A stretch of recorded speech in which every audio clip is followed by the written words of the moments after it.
It's a great pleasure for me to introduce Dr. Lou Gan.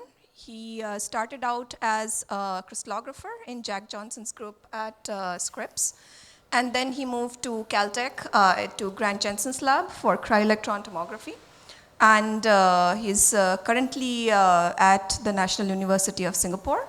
So today Lou is going to talk about cryo-ET basics and applications, and he would also be doing the iMod, conducting the iMod tutorials this afternoon. So without more ado, Okay. go ahead. Thank you for the introduction, Mani. And I'd like to thank Nitesh, who's not here, for the invitation to be here and talk about the key points of cryo-electron tomography and also to do the tutorial. So I changed the title yesterday. I think Nitesh was hoping for like all the cryo-ET. We're just going to cover the basics. And without further ado, I just want to first acknowledge my group. I'm going to be, usually I talk about several people's projects, but for today's point, I want to be broader and talk about some people in our field, what they're doing. So we'll only be focusing for my group on Chen's work. Okay, so today's lecture will be broken up into 3 parts. We'll talk about, why do you want to do cryo-ET? Then we'll talk about 3 types of sample preparation, and that's going to be key because the samples, in my opinion, the most interesting samples for cryo-ET, they require you to use tools that are either still under development or just consume probably half of the project's time. Then I'll talk about some very simple examples of the type of image analysis you would do after you've acquired your data set of tomograms. Okay, and as I was alluding to earlier, feel free to interrupt any time. I think we have like effectively an hour and 20 minutes, but I don't want to run into Chris's time too much. So I'll treat this as a 1 hour and 20-minute lecture where you just ask me, right? Okay, so here's some papers that you should definitely read and some book chapters if you're interested in tomography. Maybe we can make some of these slides available after the workshop is over, and then you can get these links. And I think this one is one that everyone should read, right? So nowadays, it turns out that at least acquiring tomography data sets is almost fully automated. And for good or worse, for better or worse, we're almost at the push button stage, but you really want to understand what's going on in the box. And this this long review explains that.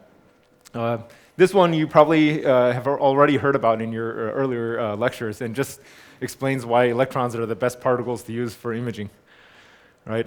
This is one of our reviews. Just it's a little bit out of date now, but it just summarizes some of the exciting electron tomography cellular results that were available at that time.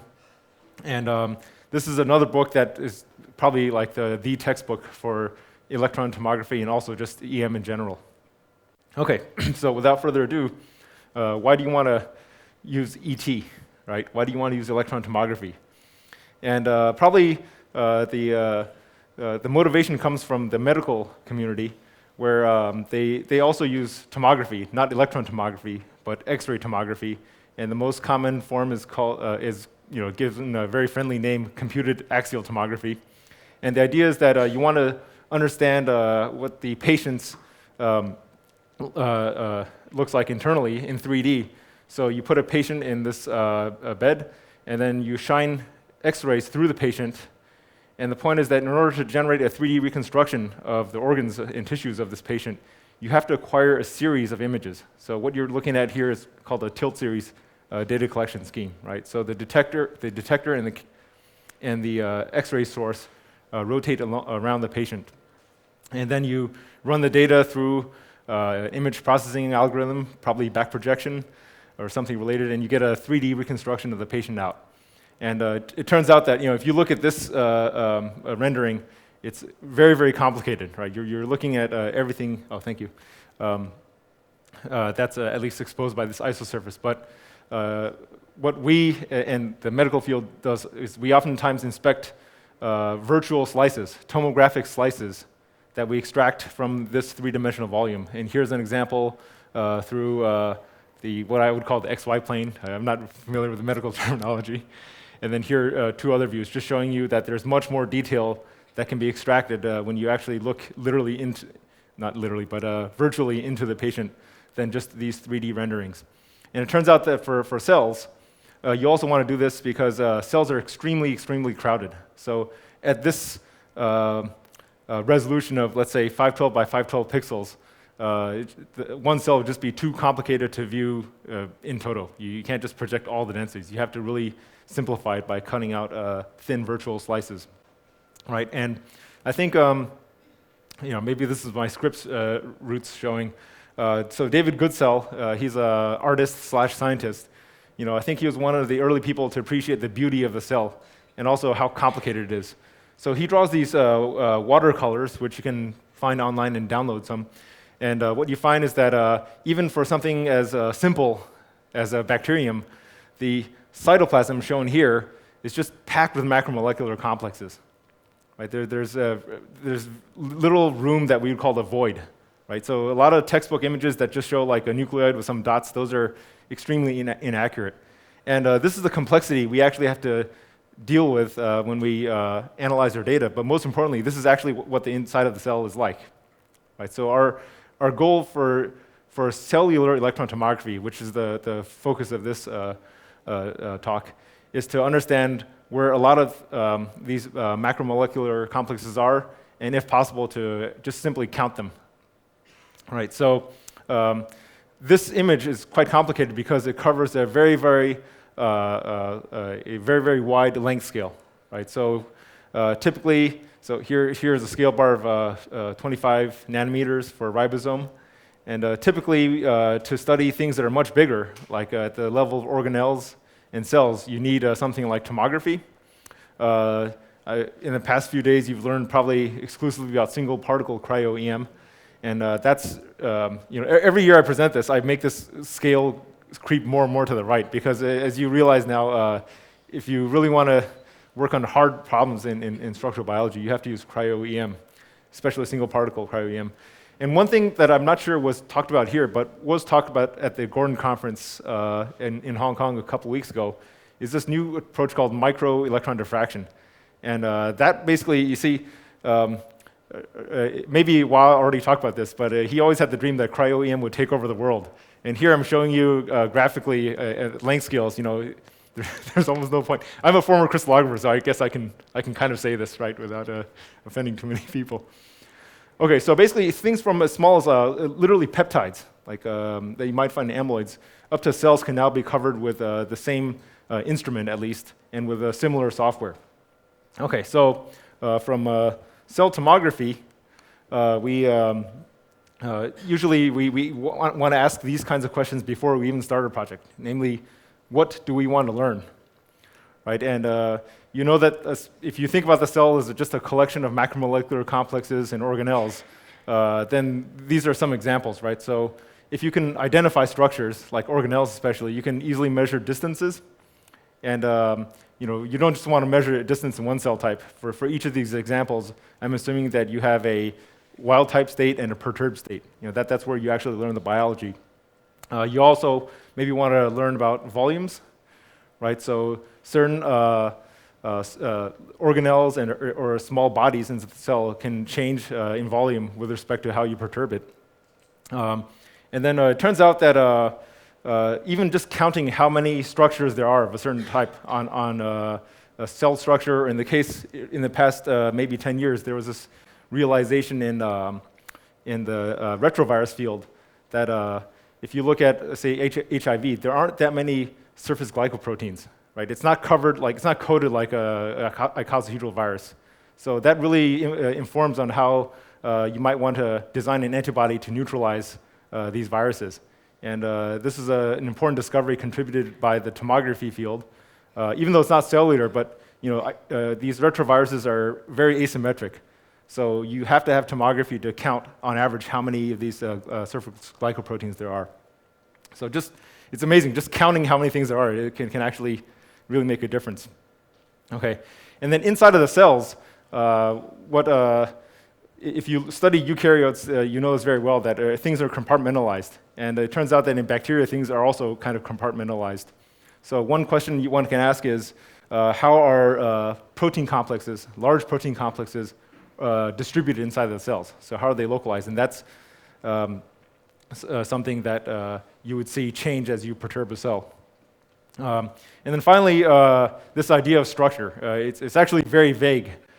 So for most structural biologists, namely soon-to-be former crystallographers and single-particle cryo-EM people, well, I can make that joke because you're here, so you want to hear this, right? So for most people, structure is just at the end of the day, it's an atomic model, right? And to build an atomic model with confidence, you need a very high-resolution density map that hopefully isn't too noisy.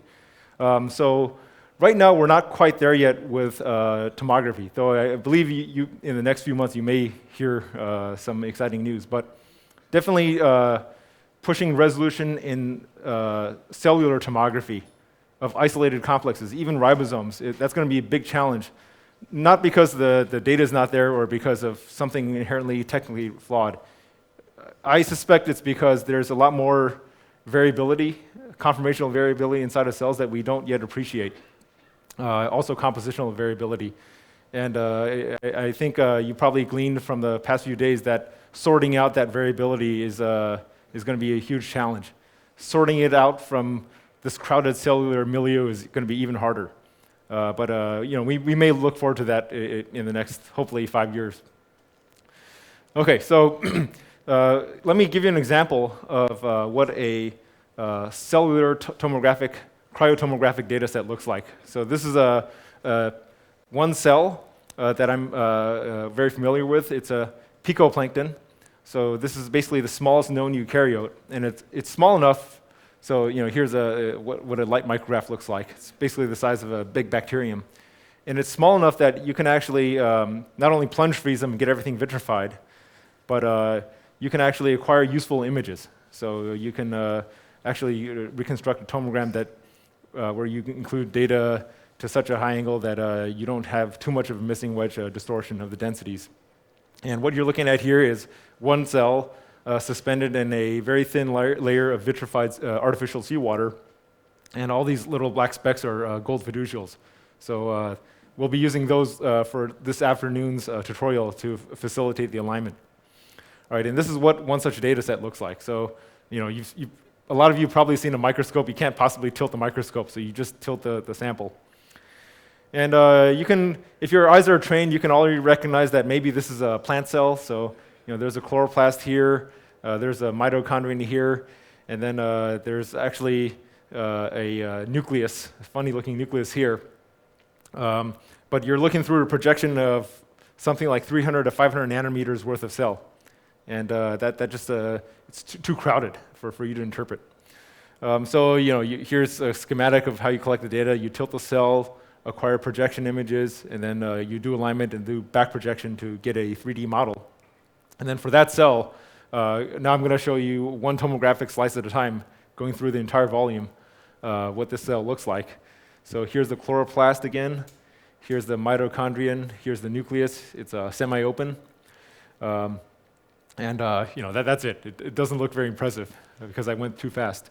So one of the first things we typically do, and it's actually quite time-consuming, is to model the various organelles. And one tool you can use is a 3D mod. So here is that same cell where we've just rendered the borders, the boundaries of the key organelles and structures in color. And it just shows you how, even without going to the molecular level, the cell is just truly crowded, or at least this particular cell. I mean, you don't have large voids of cytoplasm. Right? Maybe this is an adaptation because the cell doesn't have that much volume to collect energy and nutrients, though it doesn't have much to maintain. So that could not be it might not be an issue. Okay, so in these kinds of tomograms, in the best of them, you can also start visualizing macromolecular complexes. And in this particular cell, the cell is so thick that the contrast does not permit you to visualize small ones very easily. But things like this nuclear pore, which is on the order of 100 megadaltons or so. These you can find pretty easily. And very long linear structures like microtubules you can also find in these plunge frozen cells. Right, so this is what, roughly what you can learn from a bacterium as well. Of course, they don't have microtubules, but you can find a lot of cytoplasmic filaments. And for that field, you can look at Wolfgang Baumeister's papers and Grant Jensen's papers. There's a lot of better examples. All right, so just getting back to the basic theory, as you all know now, here's your structure. This could be 4 atoms or 4 organelles or part of a cell. And your EM image is a projection, right? So it's a sum of all the densities along this axis. And here's a very simplified equation showing how the densities in your micrograph are related to the actual cellular densities in your cell or in your protein complex. So it's a projection along one axis. Typically, we consider Z, because that's what we call the axis that the electrons travel along.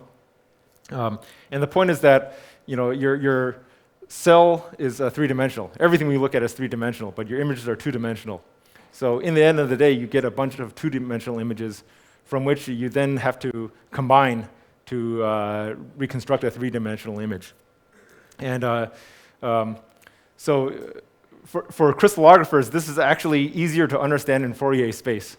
But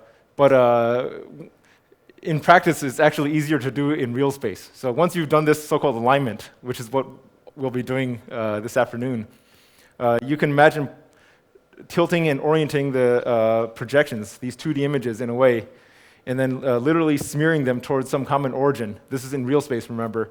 And magically, well, I shouldn't say magically, but you'll get an array of densities at that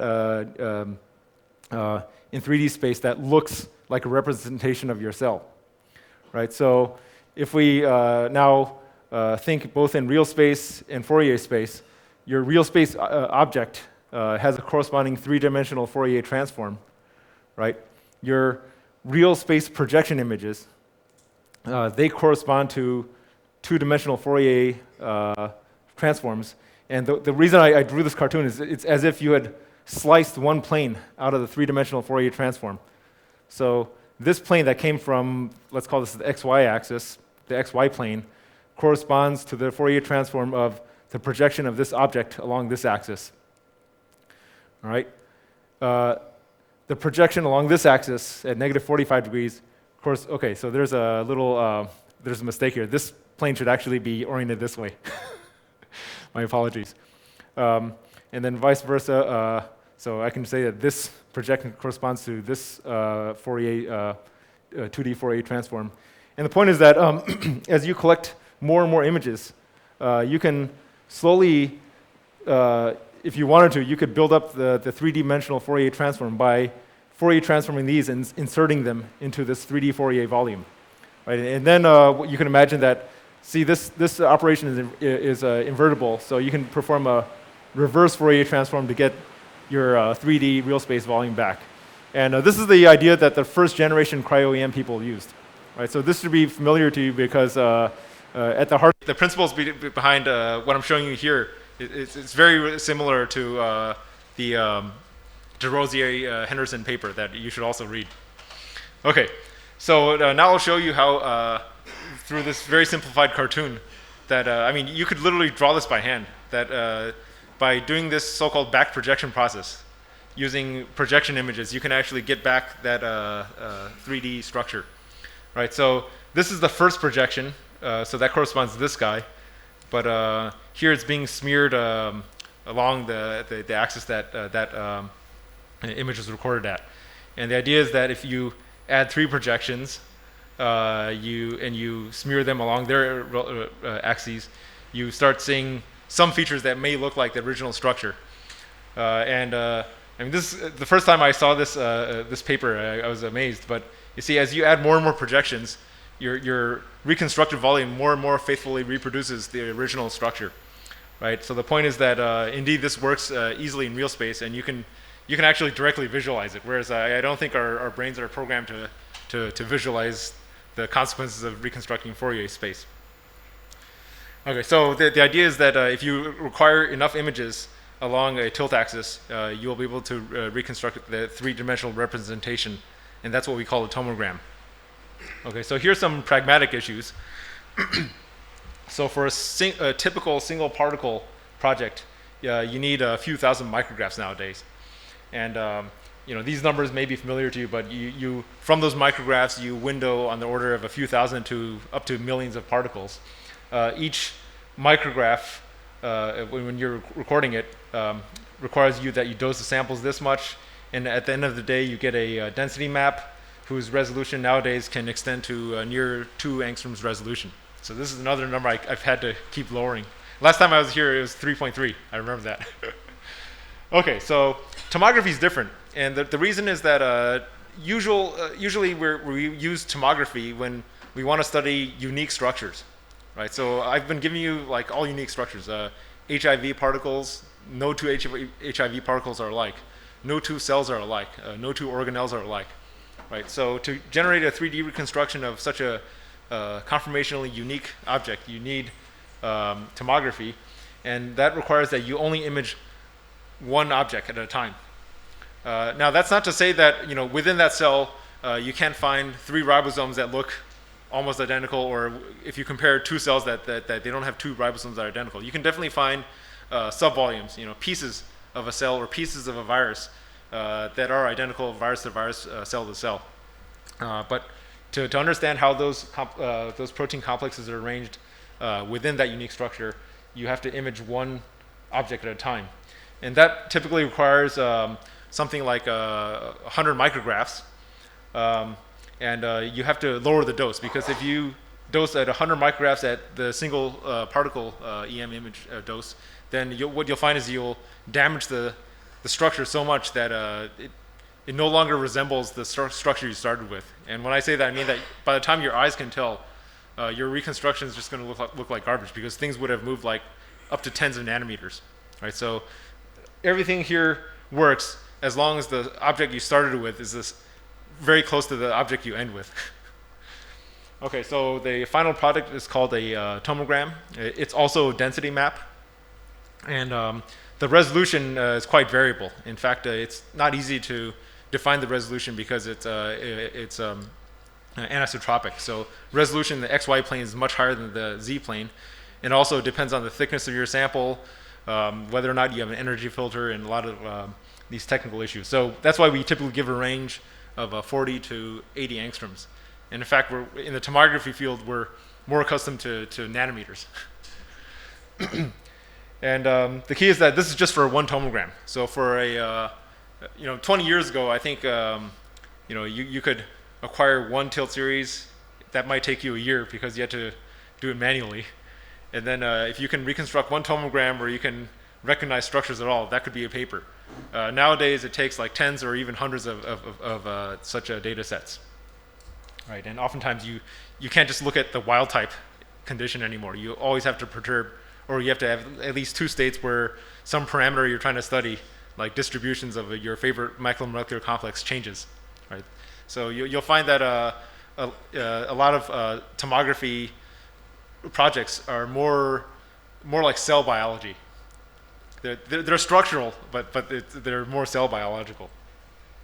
Right, and for the cell biology studies, one has to be careful about how you prepare the samples. Right, this can limit what you can learn from your sample. So the most common type is still plunge freezing. You may have seen this video from FEI, and I'm just going to fast forward this. And in fact, I'm sure a lot of you have already seen this robot in action. So you can actually take entire cells. They have to be small, like say thinner than 1 micrometer in the position you're imaging, and that's a key point, because you can actually plunge freeze some mammalian cells where the nucleus, for example, is much thicker, maybe even 20 micrometers, but the periphery of the cell might actually be 500 nanometers, and you can actually study something there. Okay, so what you need to worry about when you're plunge freezing, though, is that the plunge freezing, I mean, if you're a single particle person, you want to say, oh, we preserved this thing in an unperturbed, lifelike state. But if you've actually plunge frozen cells, you find that may not be completely true. See, a lot of cells tend to be, let's say spherical. The cross section at least is spherical. So for bacteria, like a rod-shaped bacteria, the cross section is very close to spherical. You can tell that because if you look at some of these micrographs of section cells where you've done some distortion processing, you know that they're actually spherical. But when they're suspended between these two air-water interfaces, the surface tension actually causes them to compress quite a bit. And you have to just be careful that your conclusions aren't perturbed or aren't modified by this compression along the z-axis. Right. In fact, in our case, when we're studying picoplankton, we do have a problem where because the picoplankton doesn't have a cell wall, it's kind of fragile. We actually get a lot of lysed cells. Right. So just keep that in mind. If you're working on eukaryotes for sure, and there's no cell wall, so it's not yeast, there's a good chance you will find a lot of cell debris. Don't interpret those as actual intact cells. Okay, so as a result, here's the YZ slice. So the top part of the cell you can't really see, but it pretty much terminates here. So this cell is probably compressed by a factor of 3. Fortunately, it hasn't lysed yet. Right, so this is very real. Keep that in mind. But the advantage is that, I mean, if you feel that this compression is not perturbing your cell too much, the periphery is thin enough where you can, in the best cases, you can actually visualize some macromolecular structure. And unfortunately, I think I may have lost that slide. So maybe later this afternoon I can show you a quick example where you can, so this is where the nucleus is for this particular cell. And you can barely recognize some possible chromatin structures. Though nowadays we should be able to do better. Okay, so ideally you want your specimen to be thinner than about 300 nanometers, right? For a 300 kV instrument. For a 100 kV instrument, it might be like 50 nanometers. And to do that for a cell that's not a picoplankton or a bacteria, you're not going to get away with plunge freezing most of the times, right? You have to find a way to thin it, right? And one of the oldest ways to thin it, but that's most time-consuming, is the combination of high-pressure freezing and cryomicrotomy. So you start with a cell paste. You use this contraption. This is a high-pressure freezer to vitrify that paste. So that paste is it's macroscopic. It's on the order of maybe 200 to 300 micrometers. You can't plunge freeze that and expect a frozen hydrated ice, right? You have to actually simultaneously pressurize and freeze. And these are two common sample holders. So this dome-shaped one contains a vitrified cell paste here, and this is a copper tube that we use. Here's an example of how you then proceed to thin that sample, right? So this is work done by my student Chen. And what you're looking at here is a diamond knife. This is pre-cooled, so this is at minus 150 degrees Celsius roughly.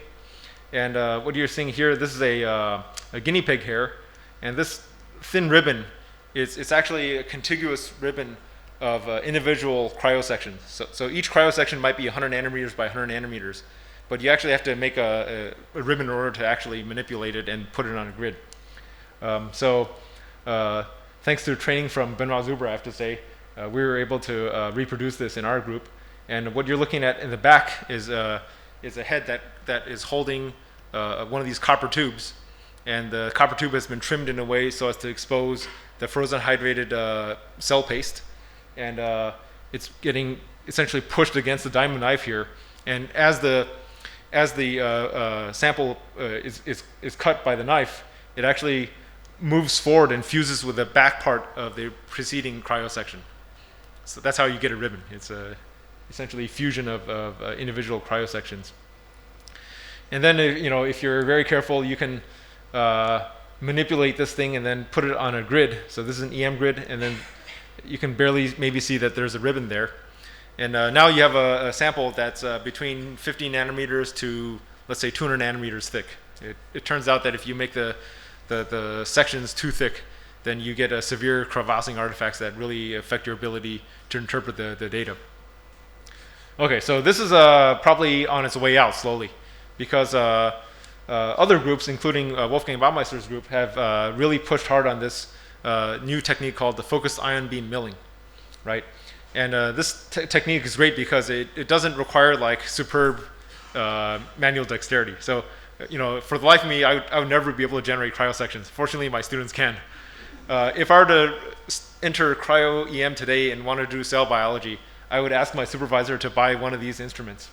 So what you do is you start with a plunge frozen cell, and this is already like simplify things quite a bit, because using the high pressure freezer is also more challenging and I think takes more practice than a plunge freezing machine.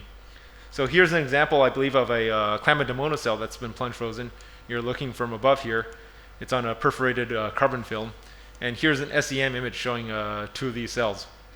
And what you can do is you can take these grids, these are your standard Vitrobot frozen grids, and you stick them into a cryo focused ion beam mill.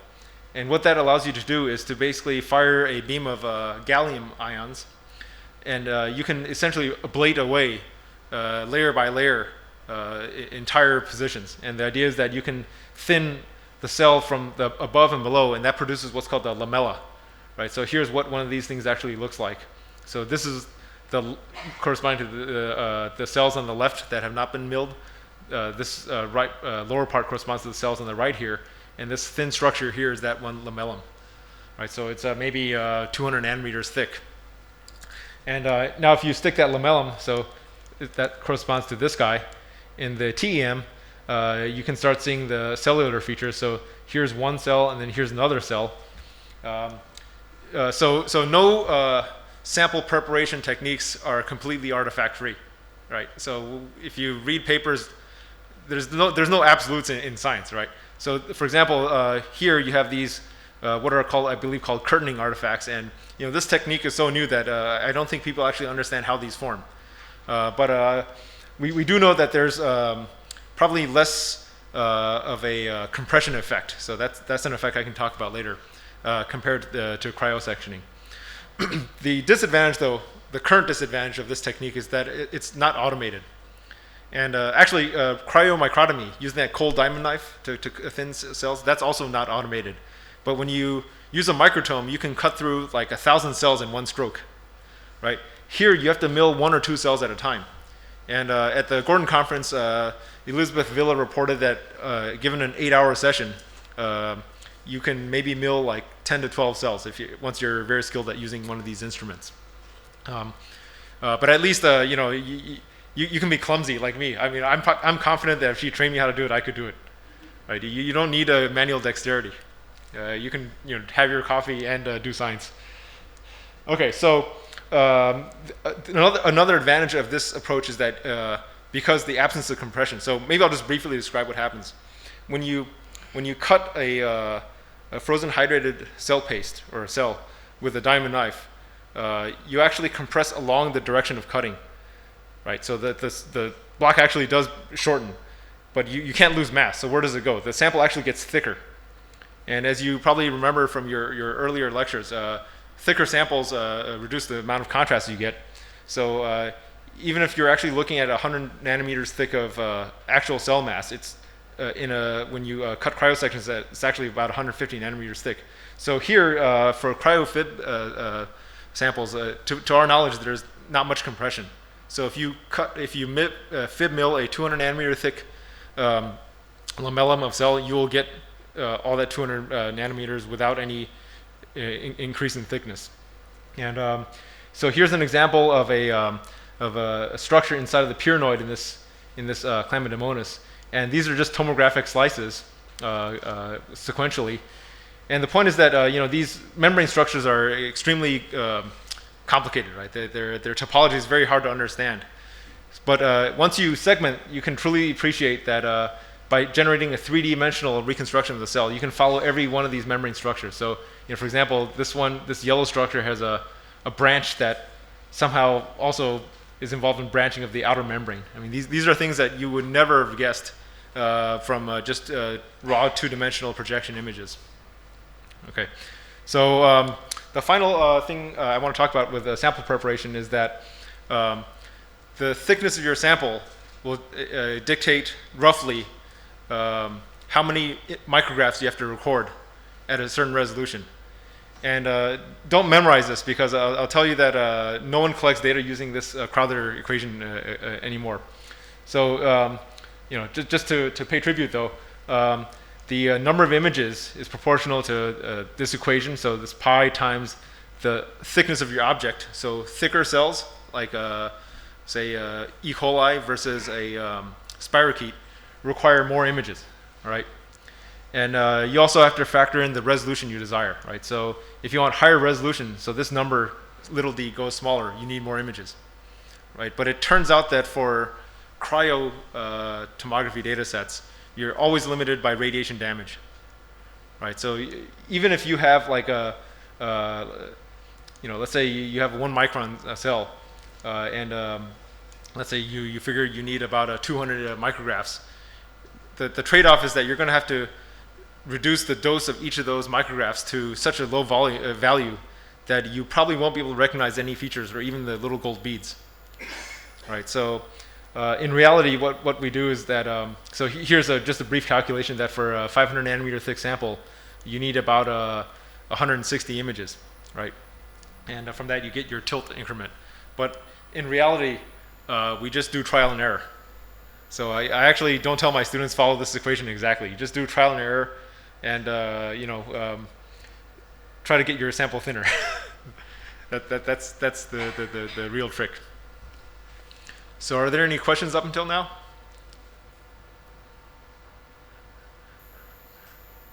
Yes, Mani. So when you do focused ion beam milling, do you damage the sample at all? Okay, so the Where are the organelles, whatever you're looking at, does that get damaged? so the question is, if you're doing focused ion beam milling, do you damage the cells at all? So I think the answer is yes, but we don't know how much and how.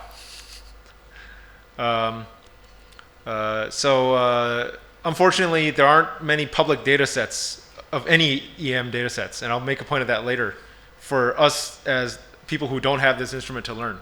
All you can go by are like the cream of the crop images that are selected in the publications. But for looking at the best fib mill sections to the best of our cryo sections, I would say that it probably damages cells less than cryo sections.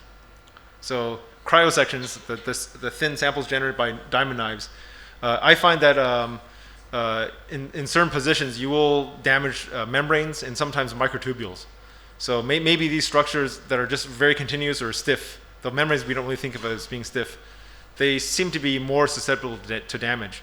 And pragmatically, what that means is that if you have such a sample, you really have to look across your entire grid for the positions that are least damaged, because it's not reproducible, which is good, because then every position would be damaged. So I actually don't know what fraction of a fib milled lamellum set are actually of the quality we've seen in publications. I think the key is that it's slow. So if you're an elite practitioner like Elizabeth Villa's students, then I'm confident they can get 8 a day. So if you can get 8 tomograms of those 8 lamella, and you do that for like 5 or 6 days, you probably have enough of a data set for a good story, right? Until you get reviewer 3. I think if you're just starting, right now I think there's only 2 fib mills that at least are acknowledged to be producing. One is in Martins Reed in Baumeister's lab, and the other is in San Diego in Elizabeth Villa's lab. So I don't know if they have some tricks they developed to make this as reproducible as they say.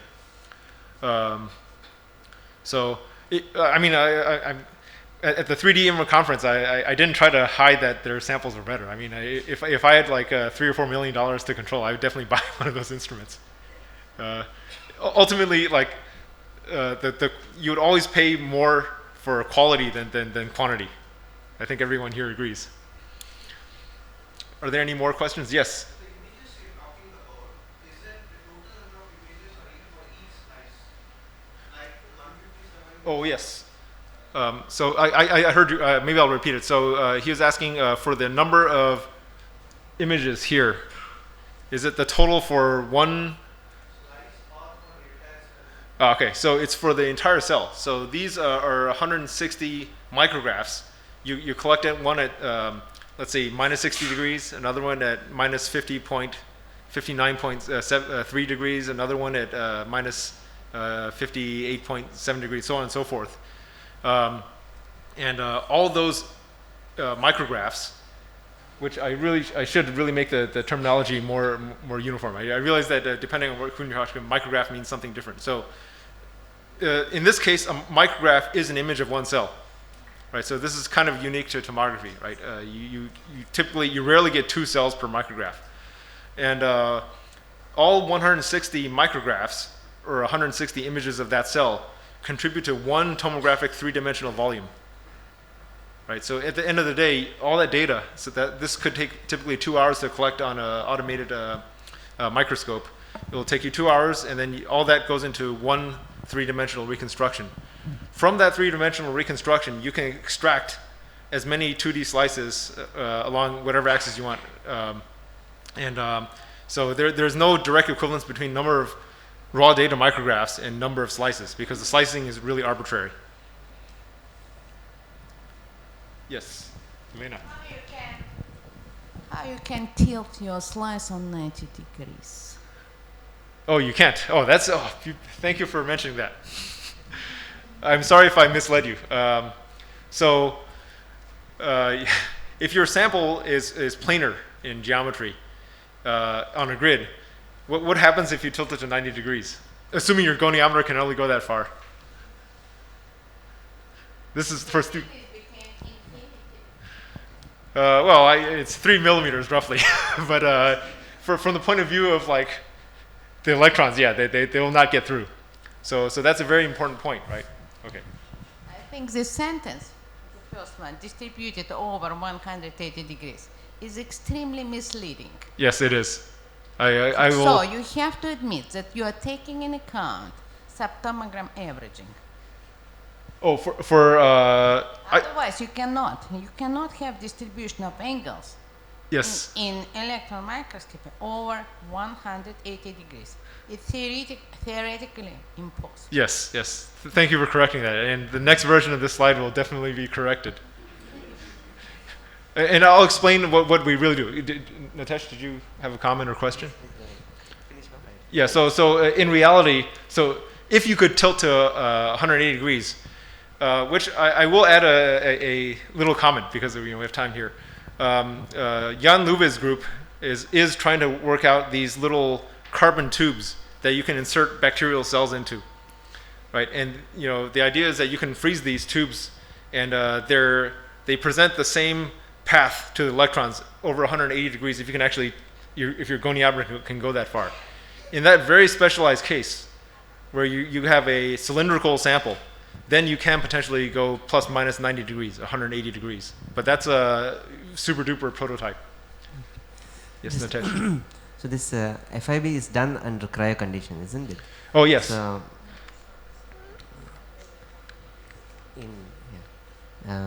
in the cryo condition, the layers are evaporated, isn't it? I think that field prefers the term ablated. Okay. I'm not really sure. I'm not familiar with the terminology. This is more terminology that would come from the material science field, because the whole notion of milling was borrowed from the material science field. Yeah. So if it's evaporating, then you potentially could be transferring energy into the bulk sample that you're interested in, and you could get local devitrification. But I think. I hope the people working on cryo-fib milling have done the experiments to show that the ice is still vitreous. You can determine that. Yes, that's what I wanted to mainly ask. Is. Yeah. So it basically, when it's burning out, FIB is basically laser, isn't it? It's burning out, isn't it? It's not a laser. It's just a ion. Ions. And okay. So you do have to.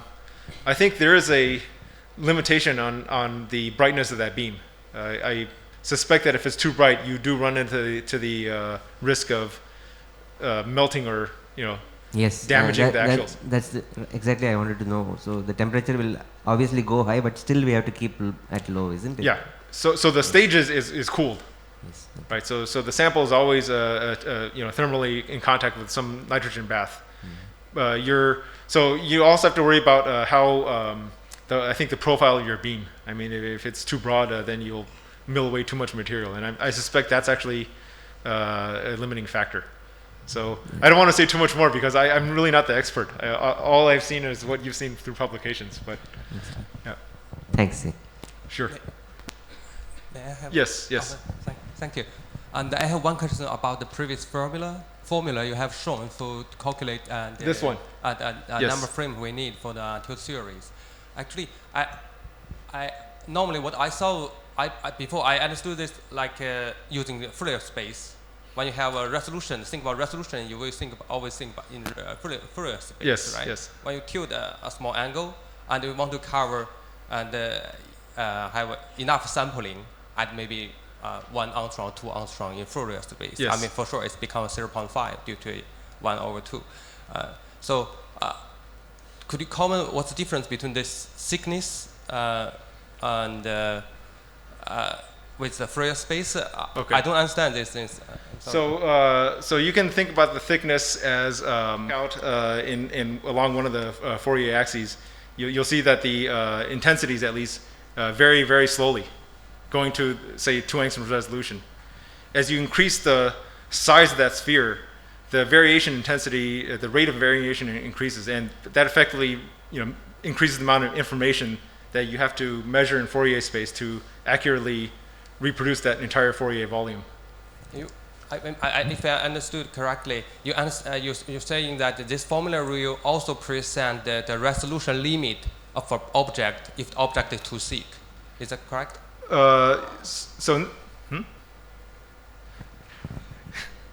It's not the Since I don't understand what sample thick, I understood in Fourier space all the information will be elongated. If Yes. it's thick, right?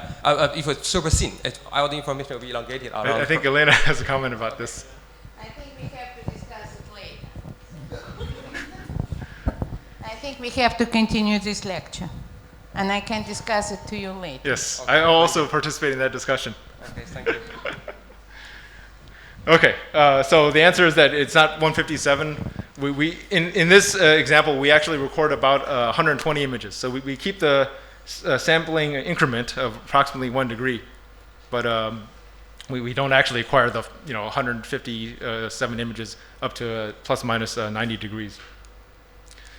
Okay, so now I'd just like to briefly describe some studies that people have done using tomography of cells. And one of the most challenging tasks, which you'll hear about tomorrow, is what's called molecular sociology. So if you look inside of a cell, you get overwhelmed by the complexity. There's lots of macromolecular complexes, and most of the time you don't actually know what you're looking at. And even if you did, to actually document all those macromolecular complexes, it's not really possible to do by hand. So one of the most promising ways to identify these structures, at least computationally, is by template matching. And the idea is that if you have a good starting model, if you know that ribosomes inside of the cells are present in the cells and that they look like ribosomes that you purified, you can, or in this case, I'm using a nucleosome. You can simulate a volume of the structure that you're interested in, right? You can corrupt it with the three-dimensional tomographic point spread function, and it's corrupted because there's missing data, right? Because of what Elena said, you cannot measure data up to 90 degrees. Realistically, you have about 60 degrees of missing data. So by corrupting your perfect reference volume with the tomographic point spread function, you get a corrupted volume that you can then use to search within your real experimental tomographic volume, right? And this is a brute force, so you search around all Euler angles along all coordinate space inside of that volume. And at the end of the day, hopefully what you get are the most likely candidates for not only which densities are the complex you're looking for, but also where they are. And if your resolution is high enough, and if the structure is big enough, like a ribosome, you can even figure out what their orientation is. All right, and this has been most successfully done on a small, thin bacterium. So, for example, this is a bacterium that was, I think, just maybe 200 nanometers thick, and this is a study from Martin Beck's group. And the goal was to understand what the proteome of this cell was under, when it's healthy, when there's plenty of nutrients, when it's starved, and when it's heat shocked. And what you can then do is, given this excellent density, and the fact that by other experiments, so by mass spec, they were able to determine that, yes, there are ATP synthases, RNA polymerases, and all these complexes inside of that cell. They can then take the known structures and do a template matching experiment with every one of them. And that allows you to create this cellular atlas. Right, so this is one of the best examples. So we kind of already knew this, but this just shows you how, indeed, there are a lot of ribosomes inside of this bacterium. In fact, in our yeast cells, which I'll talk about earlier, they're mostly ribosomes. You can even start localizing the smaller complexes. So in this particular cell, I think you can barely see that there's some ATP synthesis lining the inner membrane. And what this really tells you is how the cell essentially reprograms its entire transcriptional and translational program when you subject it to stress. Right? This is what hardcore cell biologists, I think, really want. They want molecules. They actually want molecular resolution. So what my group is interested in is chromatin organization. And as you may know, the typical representation of chromatin is in your textbook is shown on the right-hand side. So this is one of the various 30 nanometer fiber models. And it's thought that nucleosomes, which are these little bead-like structures, and they're connected by linker DNA in here, that inside of the cell they fold into some kind of a higher order structure, and that higher order structure is able to affect the rate of transcription. Right? And the idea is that according to your textbooks, most, if not all, the chromatin is in this fiber-like state. And it's important because if you look at this fiber-like state, very limited amounts of DNA is exposed to the transcriptional machinery, and also very little histone. So the yellow part is a histone protein. That's actually used by the cell to regulate transcription as well. Little of that is exposed. So this kind of model is very appealing because it shows you how, by hiding molecular surfaces, the cell is able to stop one form of activity, in this case transcription. We like to use small single-cell organisms that we can prepare in known cell cycle states. So our lab formerly worked with this picoplankton, so that's what the culture looks like. But now we're starting to work on yeast, which is a superior system for synchronization and genetics. And in fact, what I like to do with projects is, if I don't have to do an experiment because it's already been done, then that's what I want to work on. Right? So any mutant that you can think of that involves, like, say, deletion of an ORF, that's already been done for the entire genome in yeast. If you're studying fluorescent, or if you are studying your favorite protein and you want to see how it localizes by fluorescence microscopy, every single ORF has been GFP tagged. If you want to overexpress some protein complex and you want to be able to purify it, every ORF has been, not all ORFs in the same genome, but like, you have libraries where you have these affinity tags. So we like yeast because pretty much the cell cycle was partially discovered in yeast, meaning that all the strains are very, very well characterized. All right, so we can just get mitotic rest phenotypes very straightforwardly. Okay, so up until maybe a year ago, this is a summary of states where you would find chromatin either in a fiber-like state or not in a fiber-like state. And I think you'll find that when you find fibers, it's typically in a cell that's transcriptionally silent, like sperm or erythrocytes, or in vitro systems where you can change the buffer conditions. You can essentially fine-tune the concentration of magnesium ions in this case, to promote fiber formation. Whereas if you look inside of transcriptionally active cells in the cell cycle, the consensus seems to be that there's not much evidence for fibers. I mean, that's not to say that there's no fibers at all. We were in our recent reviews, one of the reviewers pointed that out. Right, we can never rule out the complete absence of fibers. All we can tell is whether or not there's lots of fibers or not many. The yeast project was done by again by my student Chen. Here's to remind you what they look like by SEM. And in the interest of saving time, I'm just going to briefly let me just point out that we have this manuscript on bioarchive, so you can look at the details later. So here's a cryo section of one of these yeasts. And just to remind you, yeasts, at least single-celled yeasts, are typically 4 to 8 microns in size. So you can't plunge freeze and expect to get usable images. You have to thin them. And right now we're still using cryosectioning. So here's just a tomographic slice showing the cell wall of the yeast in yellow, the nucleus. So this is a CDC20 arrested cell. So it's in a metaphase-like state. Here's the boundary of the nucleus. There's a mitochondrion. There's another one. These are some granules that we don't really know the identity of. And then here, these little green things are the mitotic spindle. All right, so if you want to look at those details, you can just download our manuscript. Pardon?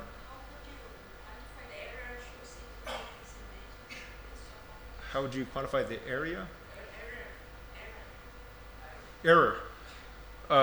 So you, I'm not. Can you? What kind of errors are you interested in?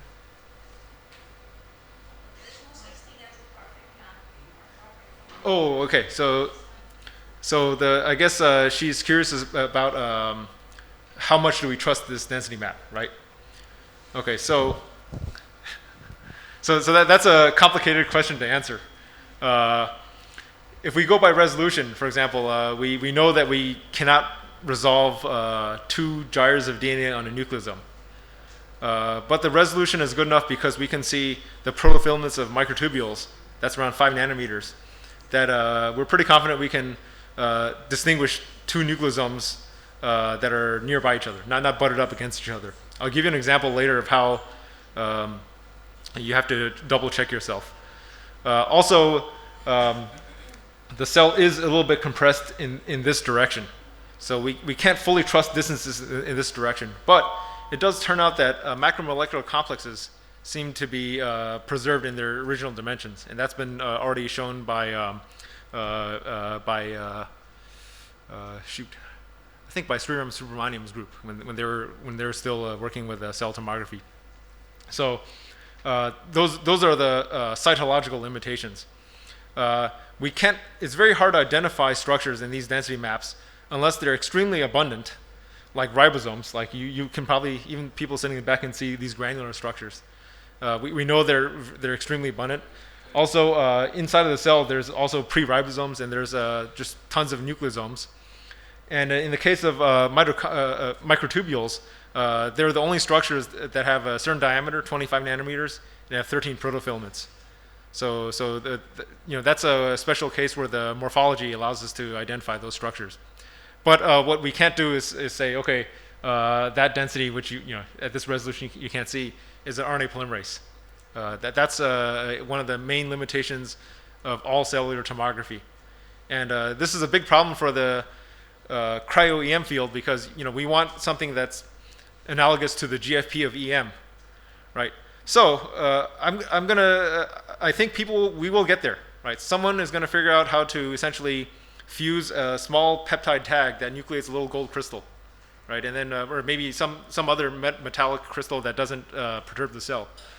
But the danger, so I have a colleague who's very, very anti-GFP.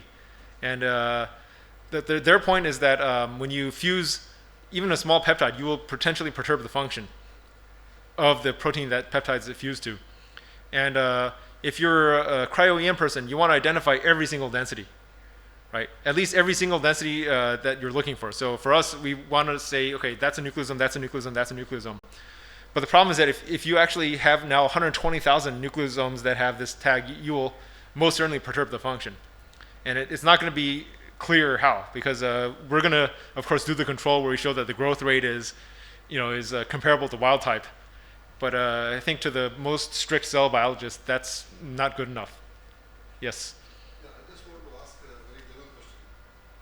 How do you know that these cells are in the natural state, as it was supposed to be? And how do you know that they are compressed or some distortion is there? Okay.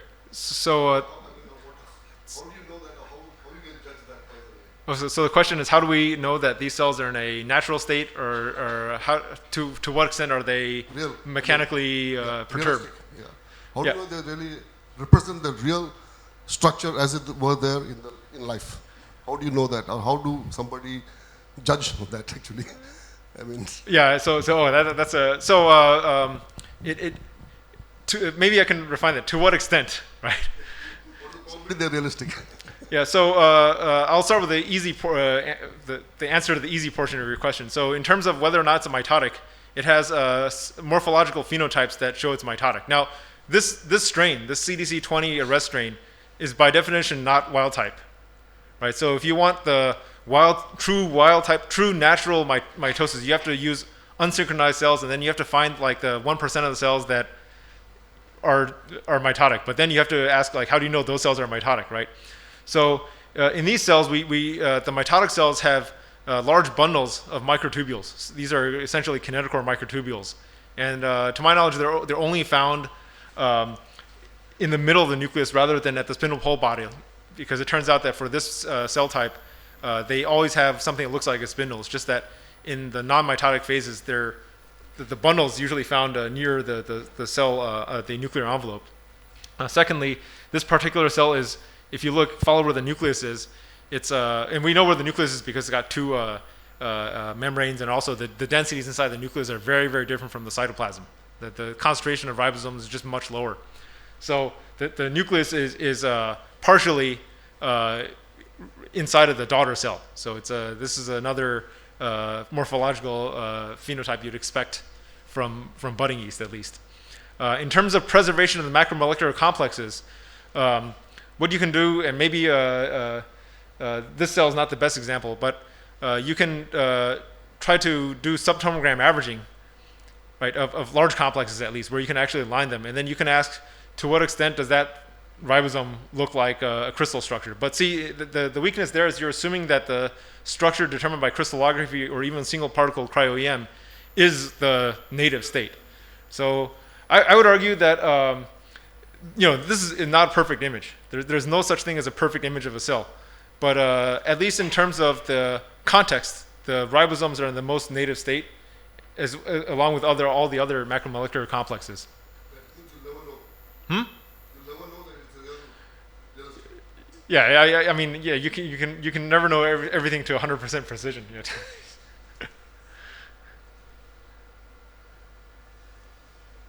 You can perturb it and then see if The very fact of perturbation will disturb.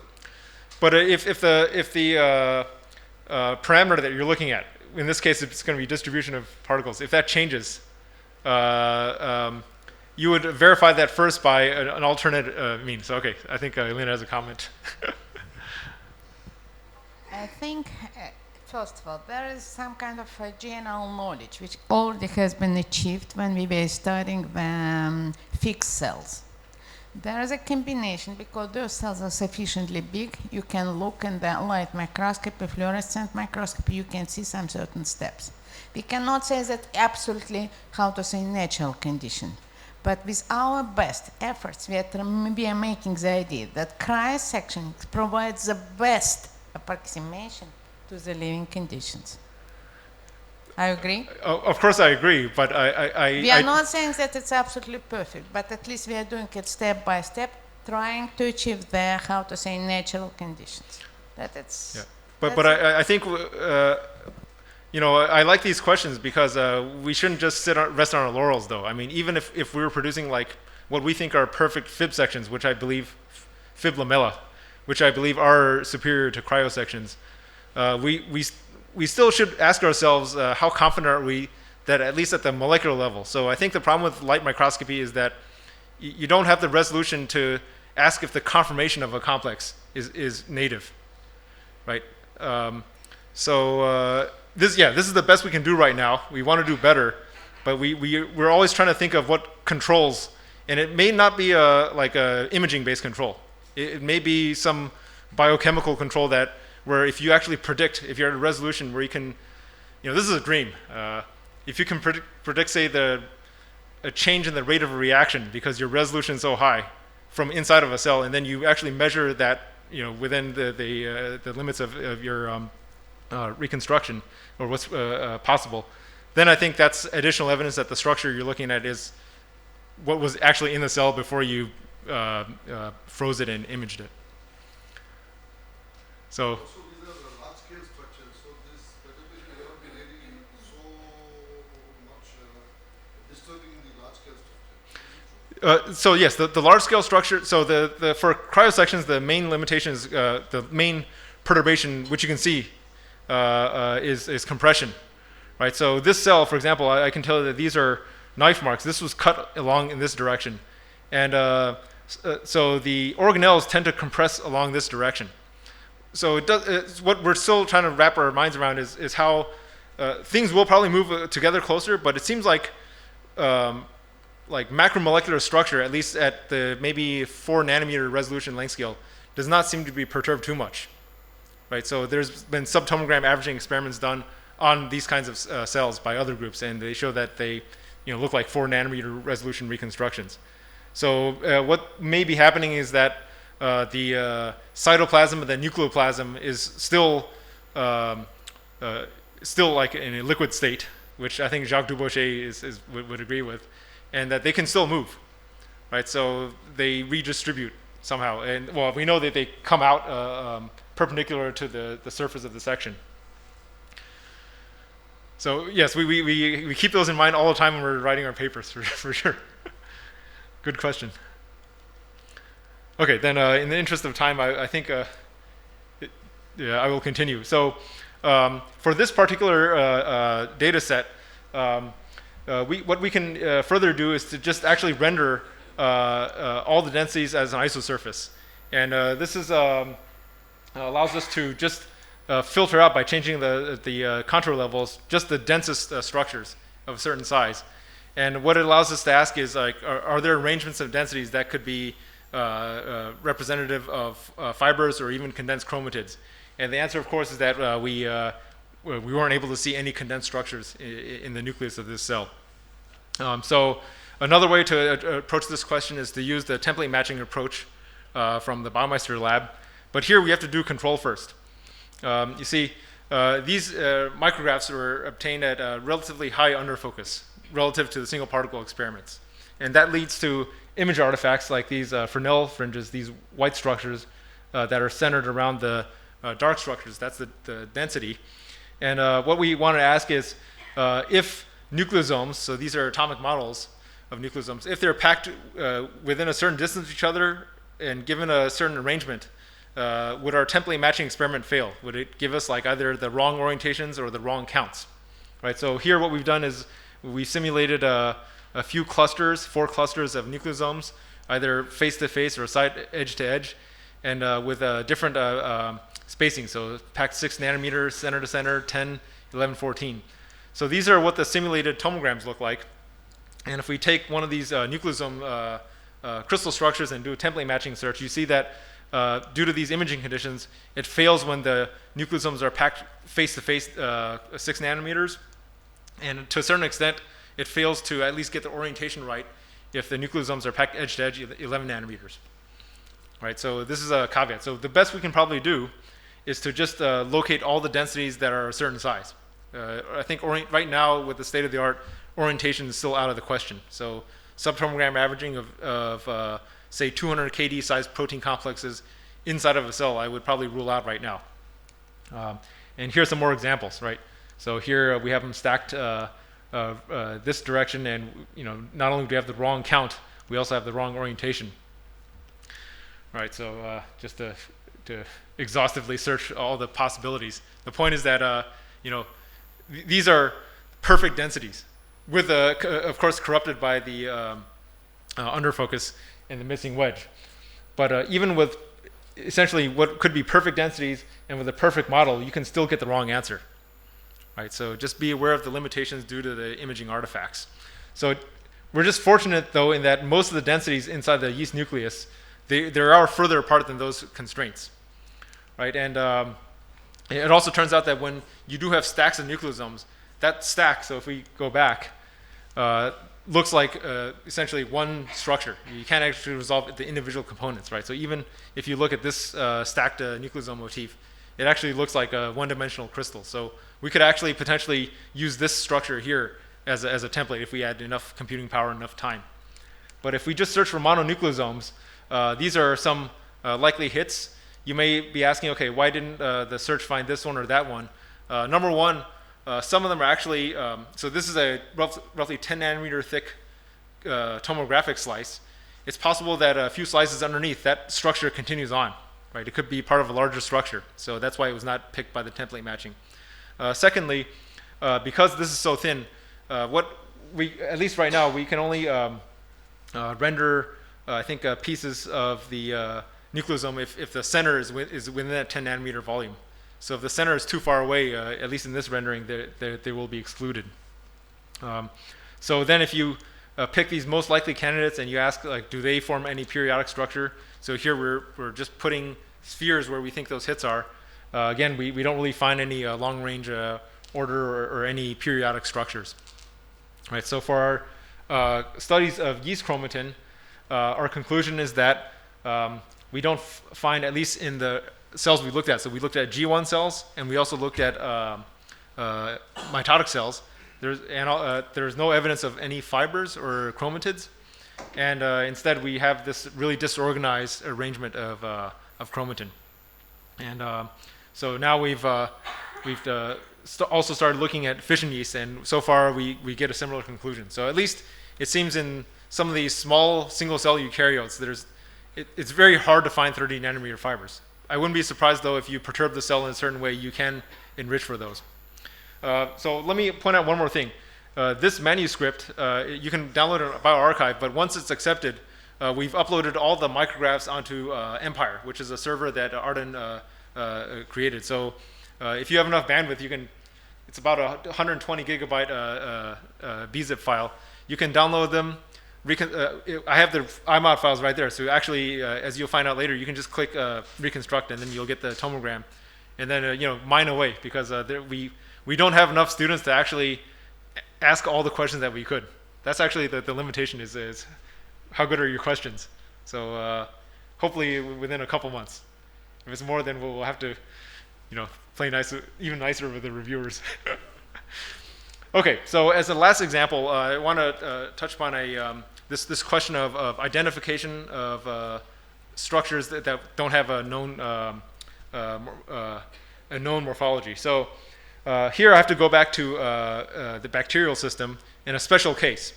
So what you're looking at here are light micrographs of a gram-negative bacterium called Colobacter crescentus. So this is a system that Grant Jensen uses quite a bit. And this cell divides asymmetrically.